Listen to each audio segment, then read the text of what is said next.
Hi, my name's Kara. In today's video, we're going to be talking about different vocabulary you can use to talk about your hometown. This video will be really helpful because in your IELTS speaking section, your examiner will ask you, where are you from?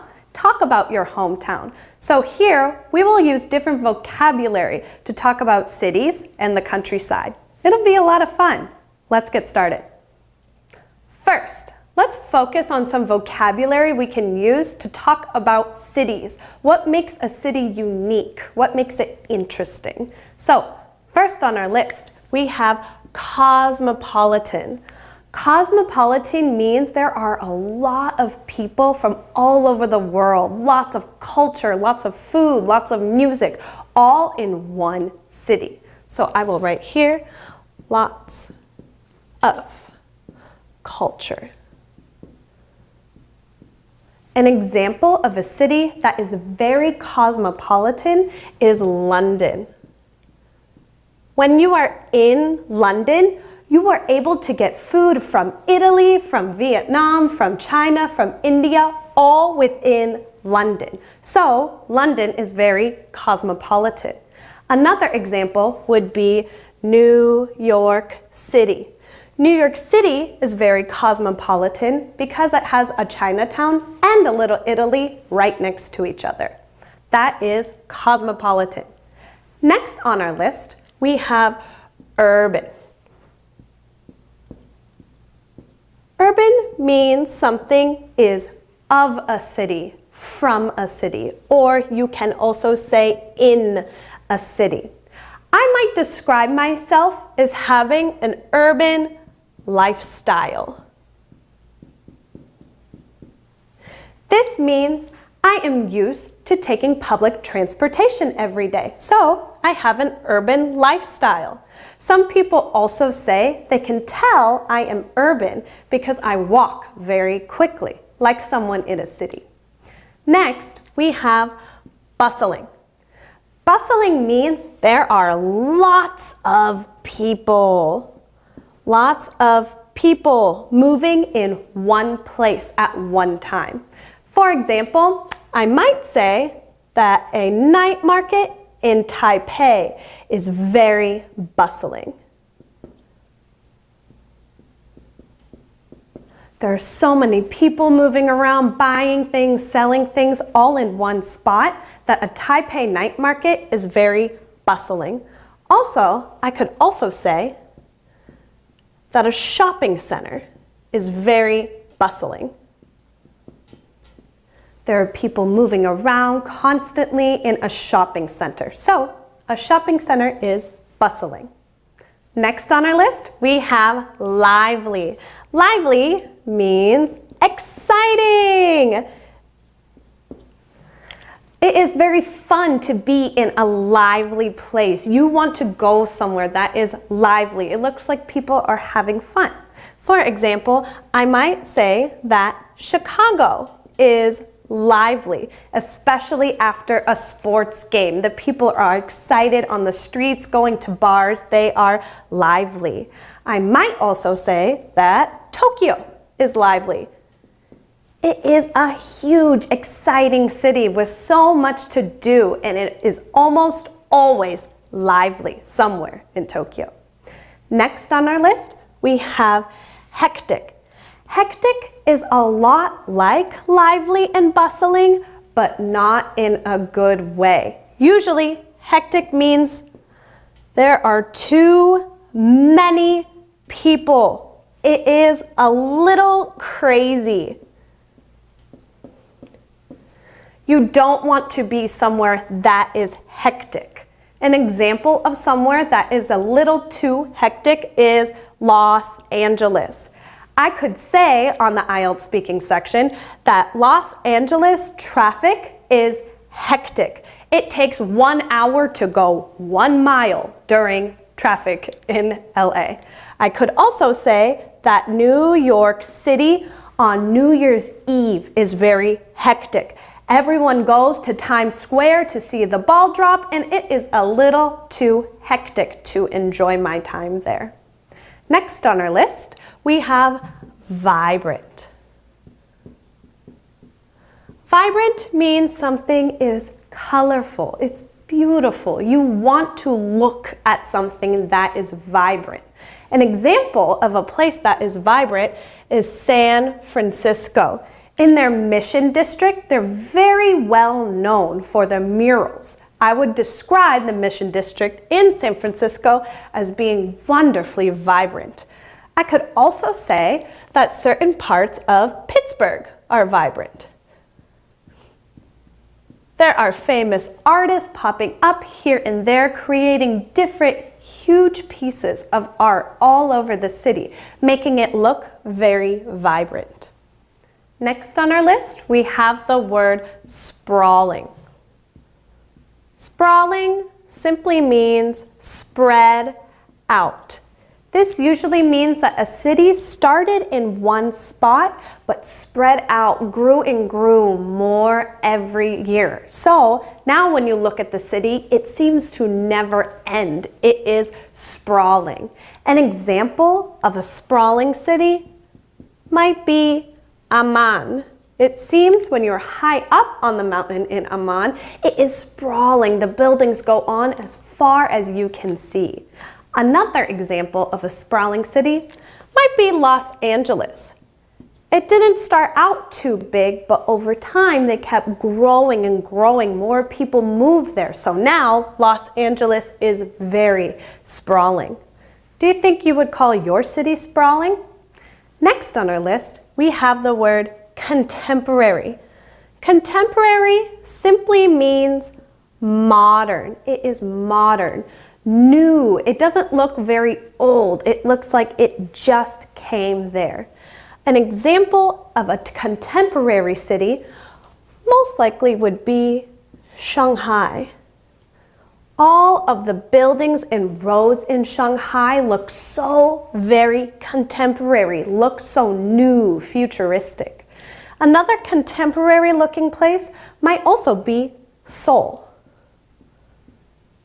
Not many of the buildings are very old. It doesn't look very old-fashioned. It looks very contemporary and new. Our last example of words to describe a city here is touristic. Touristic means you have a lot of tourism all year round. People from all over the world want to go to your city to see a special thing inside your city. It is very touristic. An example of a touristic city might be Athens. There's a lot of old, beautiful things to see in Athens, making it very touristic all year round. Another touristic city is Cairo. In Cairo, you have a lot of ancient history that people all over the world want to see, making Cairo very touristic. And that is all of our words used to describe cities. Next, let's focus on some words that we can use to describe the countryside if you're not from the city. First on our list, we have the word rural. Rural. I want you to practice that word a lot because it's kind of a tricky word to say in English, but I promise you can get it. Rural, rural. Rural simply means some place is not urban. It is not from a city. It is not in a city. It is rural. Something you might see in a rural area are a lot of farms. There is a lot of space that you can have crops and fields and animals. There are a lot of farms in a rural area. A country that has a lot of rural areas is Canada. Up north, where it's too cold for people to live, you can find a lot of rural areas in Canada. Next on our list, we have run down. Run down is not a happy word. It means something is falling apart. You can describe buildings most commonly as being run down. So I will write here, run down buildings. They are not used anymore, but they are still standing. They are usually ugly and you want them to be torn down. They don't look good in the countryside. So you can have run-down buildings. Also, if you have a lot of jobs leave a town, that town might become run down. For example, where I am from, the steel mill left the town. So some of the buildings in my town became run down. Next on our list, we have the word quaint. Quaint means something is old-fashioned. It does not look contemporary, but it still is very cute. You like to look at something that is quaint. It reminds you of a simpler time and makes you feel warm and cozy. I might describe some bed and breakfasts as being quaint. For example, I could say that quaint bed and breakfast serve us fresh cream with our coffee in the morning. Also quaint, you might find some cute villages outside of Italy. If you go to the cities in Italy, then go outside the cities, you might find some quaint villages there. Cool. Next on our list, we have the word close-knit. Close-knit talks about how people know you. When you live in a smaller town, usually everyone gets to know each other better than if they would if they lived in a city. I might describe a community as being close-knit. People know your name, sometimes they know where you work or who is in your family, and they're willing to help you out if you're having a little trouble.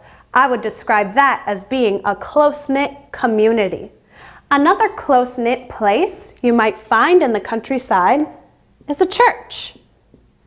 In churches, people want to help each other out and they celebrate good times together. I would call that a close-knit church. Of course, there are many other places in your community that can be called close-knit, such as schools or what have you. Next on our list, we have the word outskirts. The outskirts just means a place is outside the city. Outside the city. So it is not near the downtown. It takes quite a while to get to downtown of a city. For example, San Jose is on the outskirts of San Francisco. It is not near downtown San Francisco. It can take up to an hour in traffic to get from San Jose to downtown San Francisco. So I will also write here, not near downtown. Cool. This is very similar to our next word, suburb. Suburb. So, do you remember our word urban with the cities? This suburb simply means outside the urban or outside the city. But it is a little different from outskirts. When you think suburb, I want you to think of families living in houses. There are not a lot of apartments in the suburbs. You usually have a family with children and a yard, a big car, and a big house living in the suburb. The grown-ups in the family will drive to the city to go to work. So, suburb. Think of a family in a house, and that family usually will go to work in the city. Cool. And last on our list, we have the word picturesque. See here the word picture? It means you want to take a picture. It is so beautiful. A picturesque place might have beautiful buildings or beautiful countryside that you just think would look so perfect in a picture. An example of a picturesque place might be Austria or even New Zealand.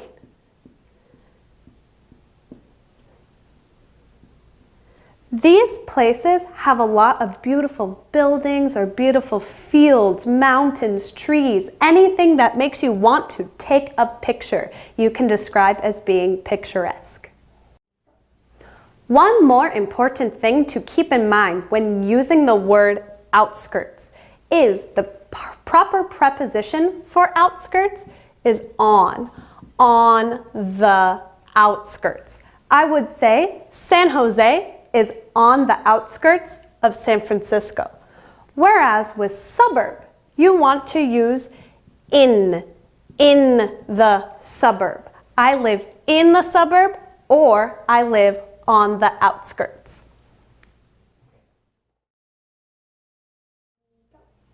Next, let's talk about some vocabulary you can use to talk about what you see when you're walking down the street in a city. How can you describe what's going on around you in your hometown?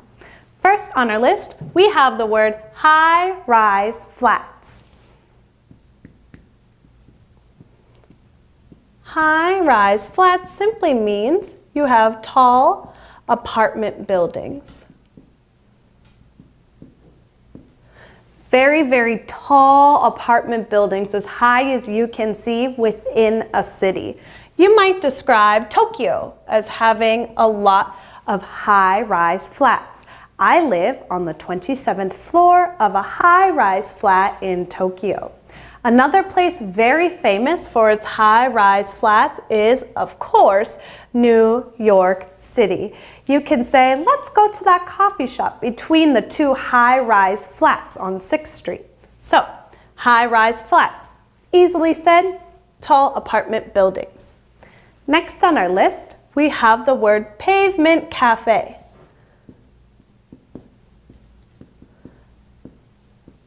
A pavement cafe is simply the outside part of a cafe when you order your coffee inside and then come outside on the sidewalk to enjoy your coffee. You can say, I am sipping coffee on the pavement cafe.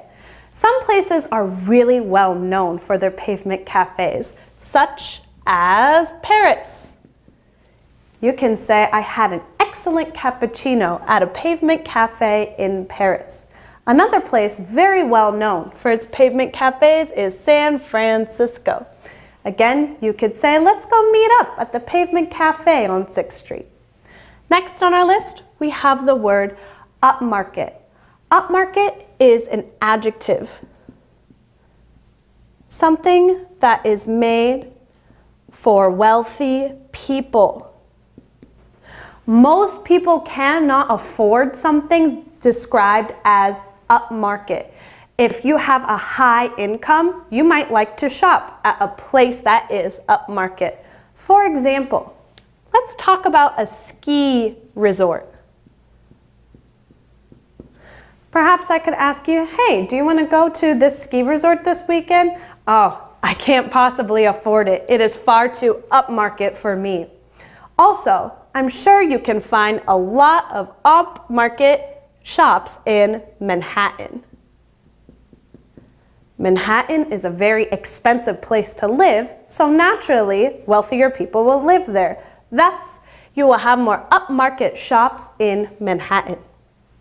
Next on our list, we have the word chain stores. Chain stores describes a well-known brand. Chain stores are stores that you can find almost anywhere in the world, no matter where you are, and you will recognize this brand and what they sell. For example, you could probably find a 7-Eleven almost anywhere in the world. And even if you can't find a 7-Eleven where you are, people usually know what you're talking about and what they sell. Another big example of a chain store is, of course, Starbucks. Starbucks started in Seattle, but now you can find it almost anywhere, and everyone knows what Starbucks sells. Coffee. So 7-Eleven and Starbucks are two great examples of chain stores, well-known brands, things that everyone can recognize. Next on our list, we have the word lively bars. Simply said, bars with lots of people.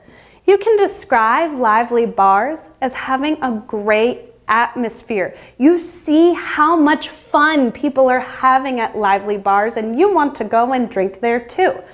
An example of a place with some nice lively bars might be Berlin, or perhaps in south side of Pittsburgh.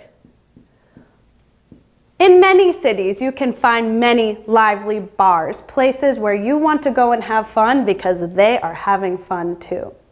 Last on our list, we have the word pop-up shops. Pop-up shops or pop-up stores are very new, so listen closely. You can describe them as flash stores. Here, flash means it's quick. It's not there very long. And primarily, the seller uses social media. They will use Instagram to sell their product. And their product could be almost anything. It can be coffee, underwear, flowers, fashion. The main idea behind pop-up shops is that it can sell a fad, something that is popular maybe for not a long period of time. You will see a lot of pop-up shops in New York City. So again, the store is there only for a little bit. It's a flash store, but they use social media a lot to sell their product.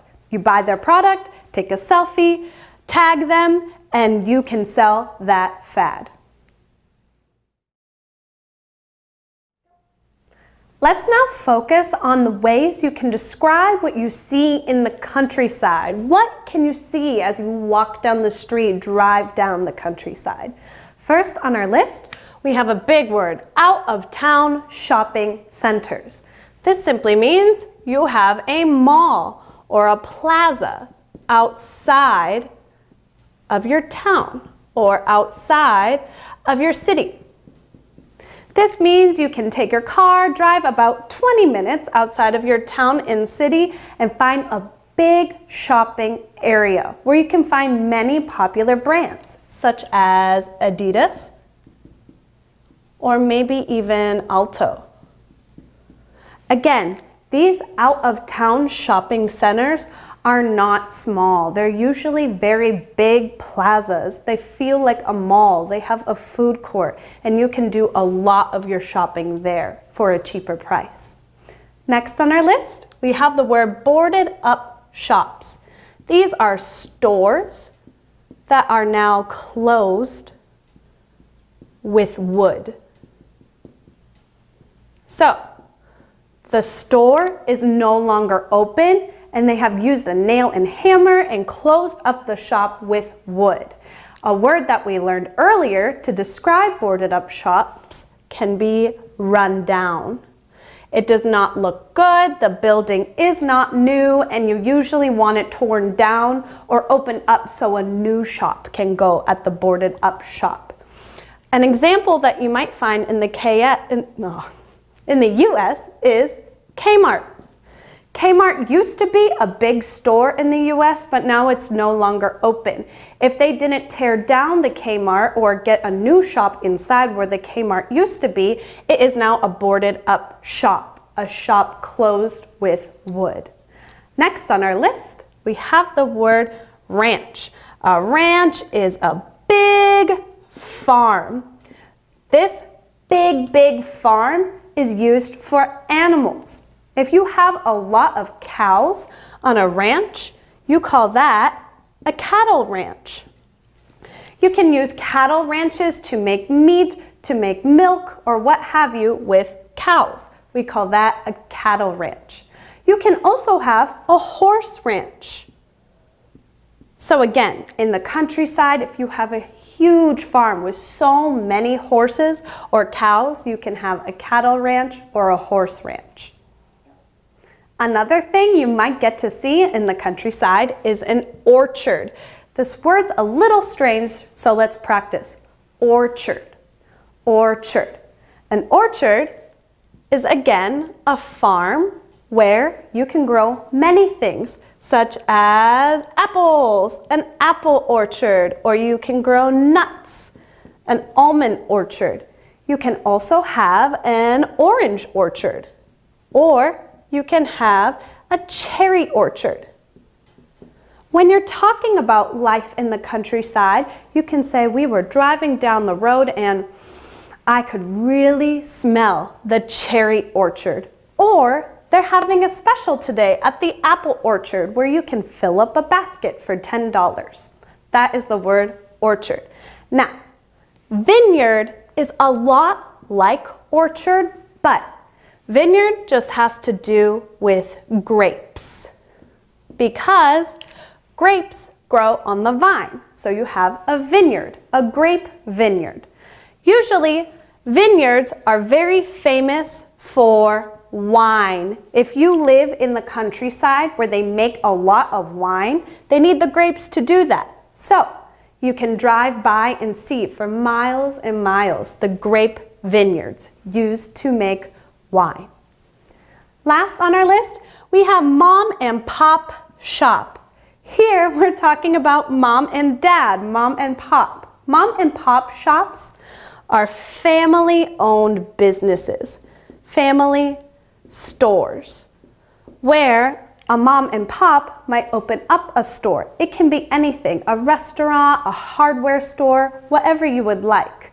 And they pass it down from generation to generation, so it stays in the same family. It's a very common thing you might see in the countryside.